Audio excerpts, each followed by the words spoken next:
Avec des fichiers multimédia de plus en plus lourds, le besoin d'espace se fait ressentir. La solution, c'est d'ajouter un disque dur à son ordinateur.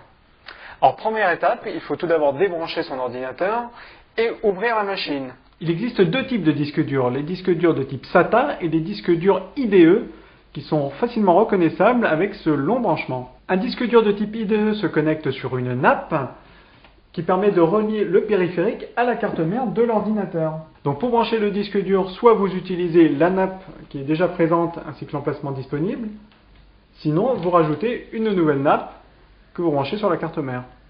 Dans le premier cas, il faudra vérifier l'état du périphérique qui est déjà branché sur la nappe avant de connecter le disque dur. Pourquoi? Car les périphériques branchés sur une nappe se distinguent par des statuts différents de maître et d'esclave. Ainsi, si le premier périphérique est en maître, il faudra brancher le disque dur en esclave. Et inversement, si le premier lecteur CD est en esclave, il faudra connecter le disque dur en maître, puisqu'une même nappe ne peut pas recevoir deux périphériques maîtres ou deux périphériques esclaves. Pour régler un disque dur, il faut positionner un cavalier sur l'une de ces quatre broches.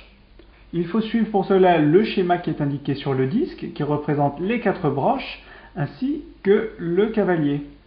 Donc, dans le cas présent, pour placer le disque dur en esclave, en slave, il faut enlever le cavalier. Nous avons placé le disque dur dans un emplacement libre. La nappe est munie d'un détrompeur pour permettre une connexion facile au disque dur. Ensuite, il faut connecter le disque dur à l'alimentation. Donc, le connecteur a une forme spéciale, donc on ne peut vraiment pas se tromper.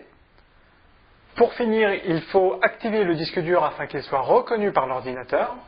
Pour cela, il faut cliquer droit sur l'icône poste de travail qui se situe sur le bureau et sélectionner Gérer. Ensuite, il faut choisir Gestion des disques. Et là, notre nouveau disque dur apparaît. Il faut ensuite le partitionner afin qu'il soit actif. Pour cela, il faut cliquer sur l'espace non alloué et sur Nouvelle partition.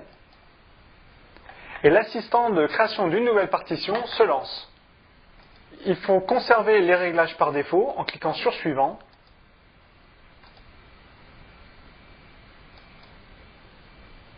Et terminé. L'ordinateur formate ainsi la nouvelle partition. L'opération prend quelques minutes. Donc voilà, le formatage du disque a été effectué. Le disque est entièrement reconnu par l'ordinateur. Vous pouvez ainsi installer sur un disque dur les programmes et les différents logiciels et sur l'autre disque dur vos différents fichiers multimédia.